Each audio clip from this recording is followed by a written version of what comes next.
Some atheists criticize the evidence of providence, claiming that there are some imperfections like diseases and earthquakes.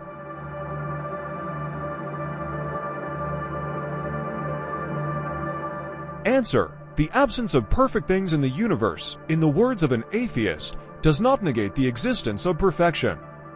By saying this, however, he actually confirms that there is perfection in the universe. If there were no perfection in the first place, atheists would not be able to realize the existence of imperfection. How could one speak of a defect in a design, in a world that lacks design? As for what they describe as imperfect, this is indeed lack of knowledge or failure to perceive the wisdom of things. The believers do not claim that the universe is too perfect to have disastrous events, but they say that the universe is perfectly created, so that nothing occurs in it without a purpose. The attitude of an atheist is similar to those who deny mastery of the spacecraft because there is a huge amount of petroleum elements in it, which make us the vehicle to explode at any moment. The world was not designed to be everlasting or eternal, neither were we designed to be gods. We are designed to be tested with good and evil. We test you with bad and good as a trial, then to us you will all be returned. Good, evil, and all trials revolve within the framework of wisdom and divine will.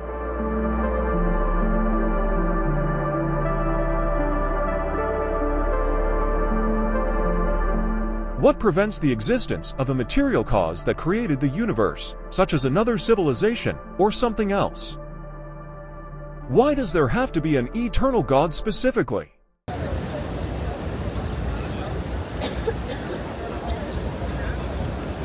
Answer: there is a rule established by Islamic scholars more than 1,000 years ago. This rule says that the sequence of the actors necessarily leads to the non-occurrence of actions. The sequence of actors means that there are more than one creator. The question in hand mentions another civilization that is preceded by a civilization that produced it, and a civilization that preceded and produced both of them, etc. This represents sequence in creators, which is necessarily conducive to the non-occurrence of actions, i.e. the non-emergence of created beings like the universe, man, and others. The sequence of actors results in the non-emergence of the universe and the existence. If a civilization depends on the existence of another civilization to have created it, and the other civilization depends on another civilization that preceded it and created it, and so on to infinity, then neither this civilization, nor the one that precedes it, nor the one that precedes them, both will appear, and neither existence nor anything will appear. Because if every civilization depends on a civilization that preceded it, and so on, there would therefore appear no civilization and nothing would ever come into existence. So, there must be a first eternal creator who created everything.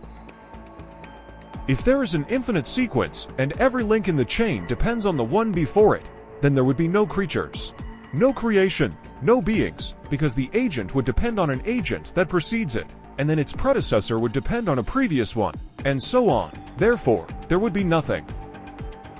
So, then sequence must stop at some point. Here, we become certain about the first creator, who is not preceded by anything else.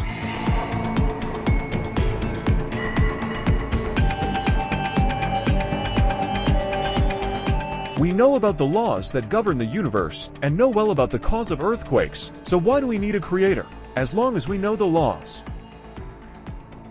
Answer: an atheist assumes that laws are sufficient to create the universe and cause it to appear.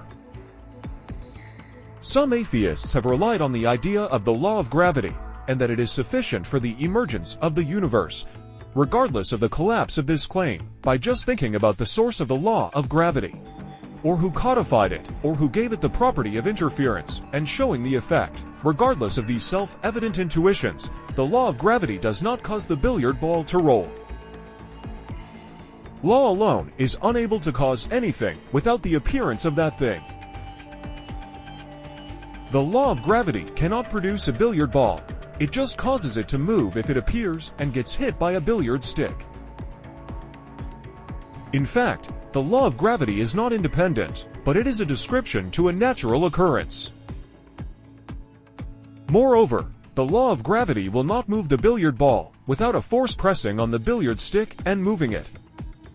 Only at this moment, the billiard ball moves and the effect of the law of gravity appears. Nonetheless, an atheist assumes that the law of gravity is sufficient to create a billiard ball, billiard stick, and roll the ball.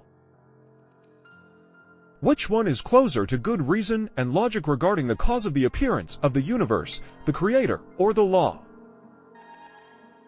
Similarly, the internal combustion laws of a car engine cannot create a car engine.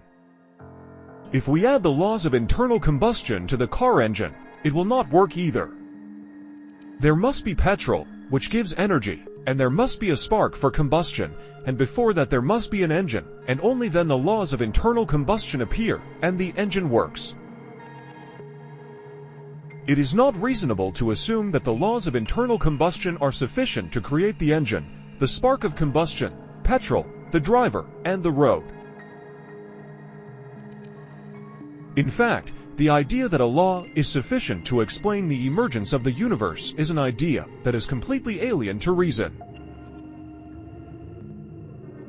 In addition, if we suppose the idea that it will lead us to the sequence of actors that we explained in the answer to the previous question for who created this law and who brought it into existence.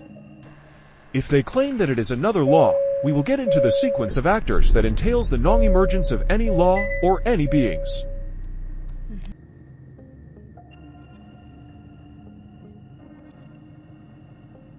Why can't a coincidence be the source of the universe? Answer: adopting the idea of coincidence is ignorance of the fundamentals of possibilities, given the fact that coincidence has two indispensable conditions, namely, time and place. Coincidence stipulates a time where it makes its effect and stipulates the existence of a material place where it produces its influence. Then, how can we say that coincidence played a role in creating the universe, even though our universe came out of no time and no place? How can the effect of coincidence appear without the appearance of the coincidence itself? How can coincidence provide an effect before its own existence or the existence of time and place that are the two essential conditions for coincidence?